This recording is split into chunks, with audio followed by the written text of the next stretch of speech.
জামাত শিবিরের আনুকূল্য চায় ডক্টর আসিফ নজরুল। বাংলাদেশের রাজনীতির রিয়ালিটি এটা। বিপদে পড়লে সবাই জামাত শিবির আনুকূল্য চায়, আর বিপদ কেটে গেলে জামাতকে বাস দেয়। যেমন উপদেষ্টা মাহফুজ আলম যখন সুসময় ছিল তখন জামাতকে আমৃত্যু আঘাত করার হুমকি দেয়, আর যখন বিপদে পড়ল তখন হাতে পায়ে ধরে জামাতের কাছে মাপ চায়।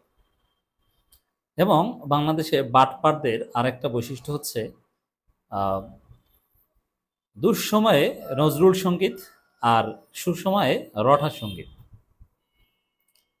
তো এটা হচ্ছে বাটপারদের একটা চরিত্র। তা আমরা জানি এটিএম আজহারুল ইসলাম মুক্তি পেয়েছে, বেকসুর খালাস পেয়েছে। ইটস গুড এন্ডিং, কোনো সন্দেহ নাই। কিন্তু এতদিন তিনি জেলে ছিলেন, 5 আগস্টের সাথে সাথে তার মামলা টামলা সব নাই হয়ে বেকসুর খালাস এটা আগেও পেতে পারতেন। যেমন কয়েকটা দিন লেগেছে শুনানি। তো এগুলো আহ, এই 9 মাস না, এটা প্রথম 1 মাসেই সম্ভব ছিল, এই প্রক্রিয়ায় সম্ভব ছিল যদি সরকার আন্তরিক হতো। এরকম এই জুডিশিয়াল প্রক্রিয়ায় বেকসুর খালাস পাবেন এটিএম আজহারুল ইসলাম, এটা প্রথম 1 মাসেই সম্ভব ছিল। কিন্তু আমরা যেটা জানতে পেরেছি, ইট ওয়াজ আসিফ নজরুলস কারসাজি। বিভিন্নভাবে শুনানি ডিলে করে, এমনকি এই যে এমনকি মাহফুজও ছিল এর নেপথ্যে। জামাতের নিবন্ধন মামলা নিয়ে নানান নাটক করা হচ্ছে, ঝুলিয়ে রাখা হয়েছে। এটাও সরকার চাইলে 1 সপ্তাহের মধ্যে সমাধান করে দিতে পারে এই জুডিশিয়াল প্রক্রিয়ায়। কোনো এক্সিকিউটিভ অর্ডারে বা বিশেষ কোনো প্রক্রিয়া যাওয়ার দরকার নেই। একদম জুডিশিয়াল ফেয়ার প্রসেসে সরকার আন্তরিক থাকলে, অ্যাটর্নি জেনারেল কার্যালয়ে আন্তরিক থাকলে, আর আমরা সহজে যেটা বুঝি আইন মন্ত্রণালয়ে আন্তরিক থাকলে 1 সপ্তাহের মধ্যে এটা সমাধান করে দেওয়া সম্ভব। তো জামাতকে অনেক ভুগিয়েছে এটিএম আজহারুল ইসলামের মামলার রায় নিয়ে। এটা জামাত শিবিরের লোকজন এমনিতেই এটিএম আজহারুল ইসলামের উপর ক্ষুব্ধ। শিবিরের সাবেক ঢাবি সভাপতি সাদিক কাইমকে দেখলাম আসিফ নজরুলের নাম ধরে কঠিন হুঙ্কার দিলেন যে আপনি আমাদেরকে হাইকোর্ট বুঝান। শুধু এটা না, আরো নানান বিষয়ে আসিফ নজরুলের উপর জনগণ ক্ষুব্ধ, তাকে সন্দেহ করছে। এমনকি তিনি যা নাত সেটাও জনগণ সন্দেহ করছে। সরকারের সামগ্রিক ফেইলুরের অংশ হিসেবে আসিফ নজরুলকে প্রথমত দায়ী করছে ইসলামপন্থীরা, সাধারণ জনগণ সবাই।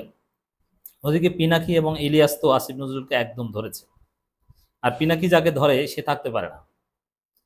ওভারঅল আসিফ নজরুল প্রচন্ড চাপের মধ্যে আছে। এখন এই চাপের মধ্যে জামাত শিবির আনুকূল্য পেলে তিনি কিন্তু টিকে থাকতে পারেন। এটা আসিফ নজরুল এখন দরকার। এতদিন যে আকাম করেছেন, বিএনপির লোকজন নিয়োগ দিয়েছেন, সব জায়গায় বিএনপির দালালি করেছেন, কিন্তু এখন বিএনপিতে তাকে ওইভাবে ঝুঁকি নিয়ে রক্ষা করতে যাবে না। আবার এনসিপির খুব আস্থার প্রতীক ছিল, অথচ এনসিপি এখন আসিফ নজরুল পদত্যাগ চাচ্ছে।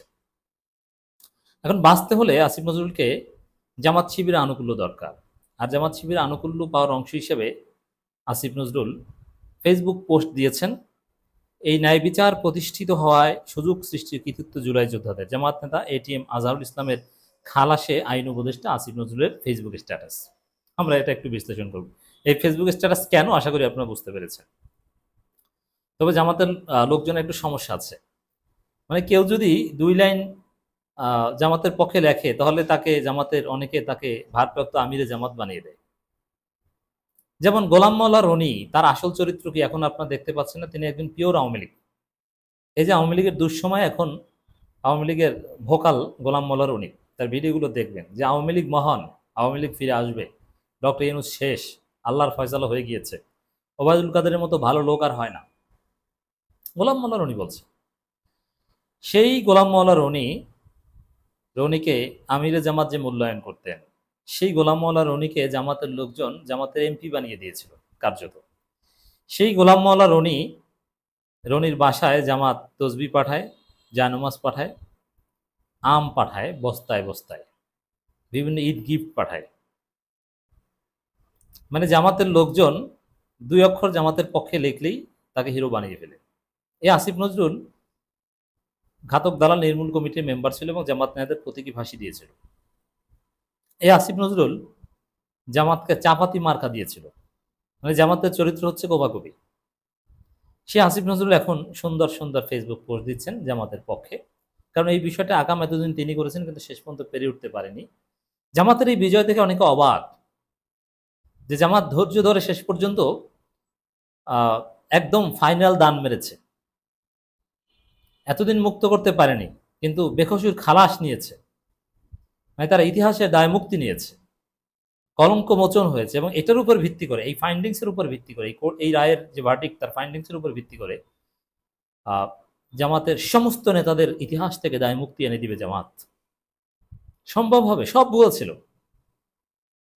এই জামাতের বিজয় দেখে সবাই অবাক, এখন কিছু করার নেই, এখন জামাতের পক্ষে বলতে হবে। এখন 2-4 জন গাঁজাখোর ইয়াবা সহ আটক করেছে, এরা এখন বিক্ষোভ করতেছে, এটা হাস্যকর, এগুলো আমাদের গোনায় ধরার টাইম নেই।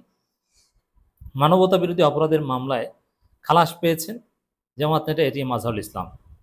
এর জন্য জুলাই যোদ্ধাদের ক্রেডিট দিয়েছেন আইন উপদেষ্টা অধ্যাপক ডক্টর আসিফ। ডেফিনেটলি জুলাই না হলে এটিএম আজহারুল ইসলাম মুক্তি পেতেন না, জামাতের লোকজন আশাও করতেন না। ভেরিফাই ফেসবুক পোস্টে তিনি মন্তব্য করেন। পোস্টে আসিফ নজরুল লেখেন, নির্দোষ প্রমাণ হয় মুক্তিযুদ্ধকালের মানবতা বিরোধী অপরাধের মামলায় মৃত্যুদণ্ডাদেশ থেকে খালাস পেয়েছেন জামাত নেতা এটিএম আজহারুল ইসলাম। দণ্ডাদেশের বিরুদ্ধে তার করা রিভিউ সর্বসম্মতিক্রমে মঞ্জুর করেছেন প্রধান বিচারপতি নেতৃত্বাধীন সুপ্রিম কোর্টের আপিল বিভাগ। তাহলে এর অর্থ কি? যে 71 ব্যবসা তো আর থাকলো না ভাই। আপনি কাকে এতদিন রাজাকার বলতেন, যুদ্ধাপরাধী বলতেন? তিনি লেখেন, আজহারুল ইসলামকে মৃত্যুদণ্ড দিয়ে আন্তর্জাতিক অপরাধ ট্রাইব্যুনাল রায় এবং মৃত্যুদণ্ড বহাল রেখে এর আগে আপিল বিভাগের দেওয়া রায় বাতিল করা হয়েছে। আজকের রায়ে এই ন্যায় বিচার প্রতিষ্ঠিত হওয়ার সুযোগ সৃষ্টির কৃতিত্ব জুলাই গণ আন্দোলন অকুতোভয় নেতৃত্বের। এই সুযোগ রক্ষা করার দায়িত্ব আমাদের সবার, রাইট? তো দর্শক, আসিফ নজরুল এই সুন্দর সুন্দর কথা বলে মানে এটাকে অ্যাপ্রিসিয়েট করছেন, ওয়েলকাম করছেন, যে না, এটি আজহারুল ইসলাম মুক্তি পেয়েছে, ন্যায় বিচার নিশ্চিত হয়েছে, ভালো, গুড। তো এটা হচ্ছে কার্যত জামাতের আনুকূল্য পাওয়ার জন্য। তবে আসিফ নজরুল কোন গোডাউনের প্রোডাক্ট, এটা আমাদের মনে রাখতে হবে। তিনি প্রথম আলো ডেইলি স্টার প্রোডাক্ট। এই সরকারে তিনি কোন কোটায় এসেছেন, এবং আন্দোলনকালীন তার নানান ভূমিকা নিয়ে কিন্তু এখনো নানান কথাবার্তা হচ্ছে। তো প্রথম আলো ডেইলি স্টার কোটার একজন লোক, আপনি সহজে মনে রাখবেন, যে লোকের কলাম প্রথম আলো ছাপায়, ডেইলি স্টার ছাপায়, তাকে আপনি কখনো বিশ্বাস করবেন না। সে কখনো ইসলামপন্থীদের ভালো চাইবে না, বিপদে পড়ে আপনার আনুকূল্য চাইবে, কিন্তু সুযোগ পেলে পেছন থেকে আপনাকে ছুরি মারবে। এই আসিফ নজরুল প্রথম আলো প্রোডাক্ট। অতএব তিনি আজকে সুন্দর পোস্ট দিচ্ছেন, এটা বিশ্বাস করে তাকে ট্রাস্টের আওতায় আনার কোনো সুযোগ নেই। আসিফ নজরুল সুযোগ পেলেই আবার দল হিসাবে জামাতের বিচার চাইবেন এই ট্রাইব্যুনালে, বলবেন যে না, এটি আজহারুল ইসলাম খালাস পেয়েছে, ভালো, এখন জামাত এভাবে খালাস পাক, তাদের বিরুদ্ধে চার্জ গঠন করা হোক। সুযোগ পেলেই জামাতকে এভাবে আঘাত করবেন। অতএব প্রথম আলো ডেইলি স্টার ভারতের দালালদের বা ভারতপন্থীদের, ঘাতক দালাল নির্মূল কমিটি পন্থীদের জামাত শিবিরকে চিনে রাখতে হবে। এদেরকে কখনো বিশ্বাস করা যাবে না, এদের মিষ্টি মিষ্টি কথায় গলা যাবে না। যেরকম জামাত শিবির গোলাম মোল্লা রনির কথায় গলেছে, এখন সেই গোলাম মোল্লা রনির আওয়ামী আসল রূপ ফুটে উঠেছে।